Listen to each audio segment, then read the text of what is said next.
लघुचाप जनित लगाण वर्षा खोर्धा बोलगड़ और बेगुनिया अंचल प्रभावित होइछि। बहु चाष जमी वर्षा पानी जमी रही व्यापक धान फसल नष्ट होइछि। तेबे अदिनिया वर्षा बोलगड़ और बेगुनिया अंचल चाषी मानकर सबु आशा को धोई देइछि। लघुचाप वर्षा सारा राज्य प्रभावित होइछि। तेबे विशेषकर खोर्धा जिलार बोलगड़ और बेगुनिया ब्लॉक रे व्यापक क्षयक्षति होइछि। उभय ब्लॉक रे मोट 115 मिलीमीटर वर्षा होइथिबा प्रशासन सूचना दैछि। चलित वर्ष बोलगड़ ब्लॉक रे मोट 14,345 हेक्टर जमी रे धान चाष होइथिबा बेले बेगुनिया ब्लॉक रे मोट 10,000 रु ऊर्ध्व हेक्टर जमी रे धान फसल होइछि। एबे चाष जमी रे वर्षा पानी जमी रहिथिबा बेले धान गछ सब भांगी पड़िथिबा देखिबाकू मिलिछि।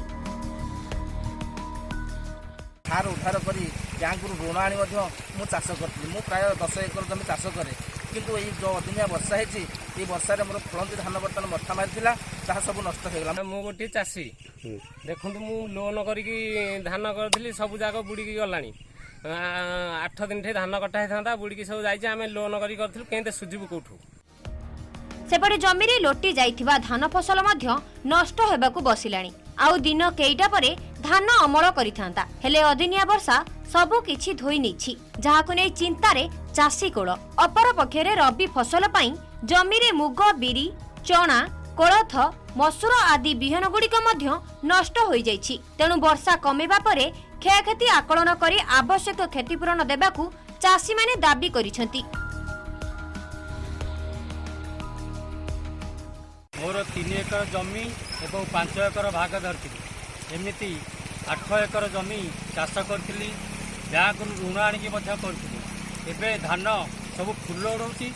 ये फुल उड़ा समय धान उपर बर्तमान 3 फुट पानी आशा बांधि आगामी दिन में एठू किसी कौन पाई परिवार चलेबे ता संगे संगे लोन कर चाषी मैंने सुझासुझी करेंगे बड़ समस्या आम पाखे है। अदिनिया लघुचाप जनित वर्षा खोर्धा जिले में व्यापक क्षति घटी बेले सेथुरु बाद पड़िनी बोलगड़ एवं बेगुनिया अंचल रास्ता घाट एवं चाष जमी हो जाइछि जलबंदी। सेथिपाई चाषी मानक उपरे पड़ी जाइछि गोटे प्रकार चड़क। खोर्धारू सुरेश कुमार सामंतराय, MBC न्यूज।